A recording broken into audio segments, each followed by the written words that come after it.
Kule Meja Isamuyo kule ruhusa ya kufukia mambo yenu hamtapata. Nilikuwa nataka niulize, ulinzi unaanzia Mwenge, kwamba yale mambo ya sarakasi utayatoa wapi? Ulinzi unaanzia Mwenge pale Lugalo, litafike Mbweni, litakufa jitu. Wewe karuka sarakasi pale, yani alafu utaelewa kafanya ujinga wako pale. Kitakachopatikana uwanjani kitahusiana na uwanjani, na faida ya watu iliyopatikana kwa faida ya msikilizaji wa 92.5. Refa wa kuamua mchezo huu wa dabi ya Kariakoo ambayo itapigwa pale Meja Isamuyo Mei 3, 2026. Refa anatoka nchini Morocco. Kwa zile tunguleli nyonde zenu ngwangwa kwengwe hazitakuwepo. Kwa nini? Kwenye viashiria vya refa kuharibu mchezo ni vitu vitatu.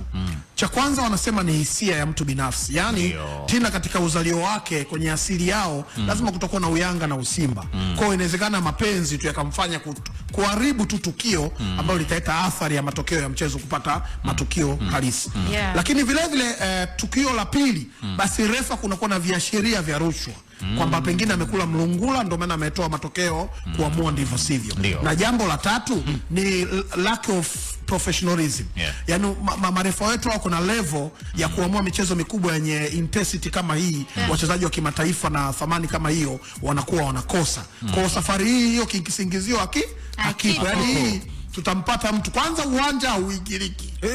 Hauchimbiki. Geti ni hili? Kwa sababu geti moja. Kwa sababu mzigo hapo Benjamin Stadium unafumuliwa nyasi toka jana. Na kwa nini nafumuliwa? Kwa taarifa ya msemaji mkuu wa serikali ambaye ni katibu mkuu wa Wizara ya Habari, Sanaa, Utamaduni na nini pale? Michezo kwa maana ndugu Gelson Msigwa amesema kabisa ile pitch na Makonda alitamka ambayo ni waziri mwenye dhamana ya wizara hiyo. Pitch ili expire ile.